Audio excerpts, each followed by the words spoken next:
আসসালামু আলাইকুম everyone, welcome back to Sultana studio. আশা করছি সবাই ভালো আছেন। আজকে আমি আপনাদের জন্য একটু ভিন্ন ধরনের রেসিপি নিয়ে হাজির হয়েছি। আর রেসিপিটার নাম হচ্ছে পলি মাছের কোফতা। ছোটোবেলায় নানু বাড়িতে বেড়াতে গেলে নানু আমাদের জন্য এই পলি মাছের কোফতা তৈরি করত। এই কোফতার প্রস্তুত প্রণালী একটু ভিন্ন রকম হলেও কোফতার টেস্টটা এক কথায় অসাধারণ।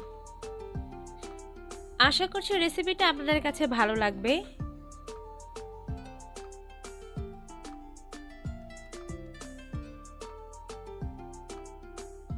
প্রথমে আমাদের লাগবে হচ্ছে পলি মাছ।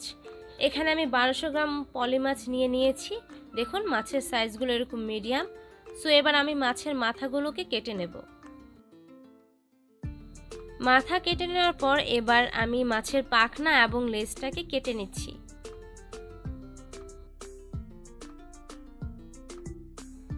সো এবার আমি একটি মাছ নিয়েছি এবং মাছটাকে একটু শক্ত করে ধরে হামানের সাহায্যে মাছটাকে একটু থেতলে নিচ্ছি। আপনারা চাইলে এখানে শিলনোড়াও ব্যবহার করতে পারেন। আমাদের মূল উদ্দেশ্য হচ্ছে মাছটাকে কিমা করে নেওয়া। এইভাবে কন্টিনিউয়াসলি 2-3 মিনিট থেতলানোর ফলে দেখবেন মাছগুলো কিমা হয়ে বের হয়ে আসবে।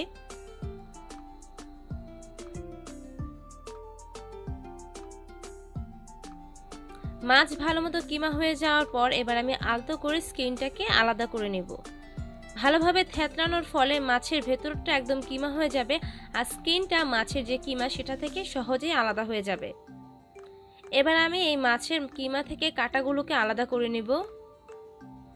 এই প্রসেসটা একটু সময় সাপেক্ষ, একটু ধৈর্য ধরে আপনারা আস্তে আস্তে মাছের কিমা থেকে কাঁটাগুলোকে আলাদা করে নেবেন।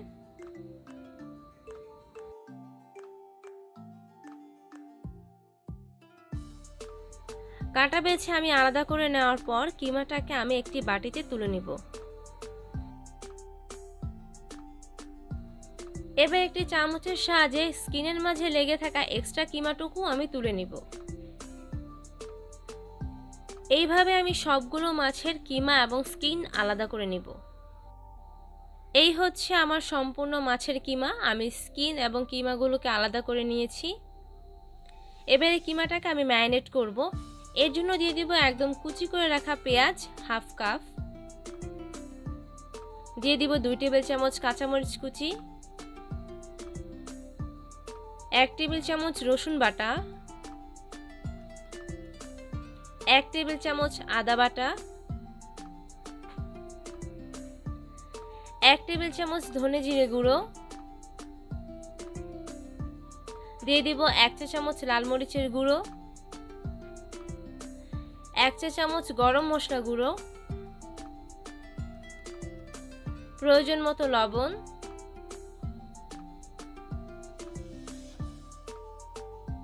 সামান্য পরিমাণের হলুদ গুঁড়ো, হাফ কাপ ধনেপাতা কুচি। এবার সবগুলো উপকরণ আমি ভালোভাবে মিক্স করে নিব।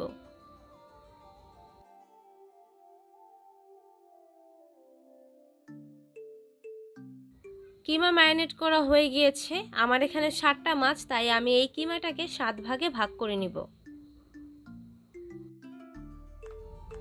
আমি একটা স্কিন বিছিয়ে নিয়েছি। এর মাঝে আমি দিয়ে দিব 1 মন্ড কিমা। তারপর হাত দিয়ে এটাকে আমি একটু চারকোনা শেপ করে নিব। তারপর স্কিনটাকে আমি ফোল্ড করব অ্যান্ড স্কিনটা ফোল্ড করে আমি এই কিমাটাকে কভার করে নিব। আপনারা একটু দেখলেই বুঝতে পারবেন আমি কিভাবে এই ফোল্ডিংটা করছি। এইভাবে ফোল্ড করার পর আমি হাত দিয়ে চেপে চেপে একটু শেপটা ঠিক করে নিব। সো দেখুন আমার মাছের কোফতা ফোল্ড করা হয়ে গিয়েছে। এইভাবে আমি সবগুলো কোফতা ফোল্ড করে নিব।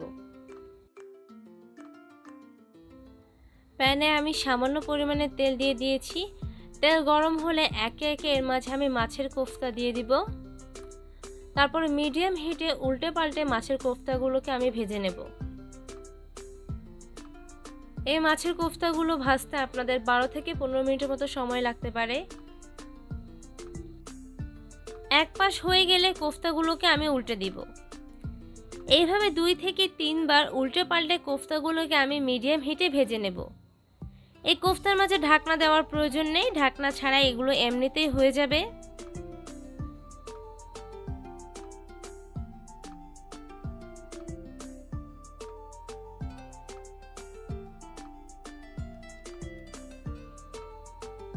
তো দেখুন কোফতাগুলো ভাজা হয়ে গিয়েছে। আমি একটা কোফতা আপনাদেরকে একটু কেটে দেখাচ্ছি।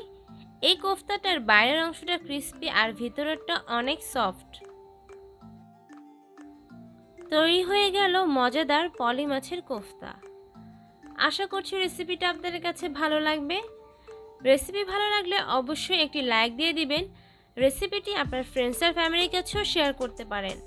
আর এরকম মজার মজার রেসিপি পেতে হলে অবশ্যই আমার চ্যানেলটি সাবস্ক্রাইব করে নেবেন। পাশে থাকা বেল আইকনটিও প্রেস করে নেবেন, তাহলে আমি যখন যে রেসিপি আপলোড করি আপনারা সাথে সাথে তার নোটিফিকেশন পেয়ে যাবেন। আজকের মতো এখানেই বিদায় নিচ্ছি। হাজির হব অন্য কোনো দিন। সবাই ভালো থাকবেন। আল্লাহ হাফেজ।